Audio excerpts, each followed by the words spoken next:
अस्सलाम वालेकुम, कैसे हैं आप? उम्मीद अच्छे होंगे। देसी अंडे का हलवा की रेसिपी के साथ मैं आपके सामने हूँ। आइए शुरू करते हैं। 2 अंडे, चीनी और दूध डाल के इसको अच्छी तरह मिक्स कर लेते हैं। इसके लिए देसी घी में ड्राई फ्रूट को हल्का सा फ्राई करना है।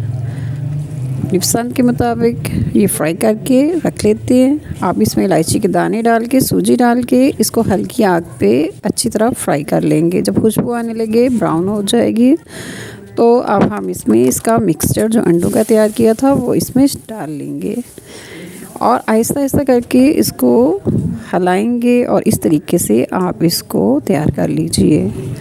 जब इसका घी निकल आएगा तो अब ये हलवा हमारा रेडी हो जाएगा। ये देखिए कितना ही अच्छे तरीके से हम बनाने में कामयाब हो गए इसे। माशाल्लाह बहुत अच्छा बना है और बहुत अच्छी खुशबू आ रही है। अब हम इसको सर्विंग प्लेट में डालेंगे और इसको ड्राई फ्रूट के साथ डेकोरेट कर लेंगे। अपना ख्याल रखिएगा। फिर मिलेंगे एक नई और मज़े की रेसिपी के साथ।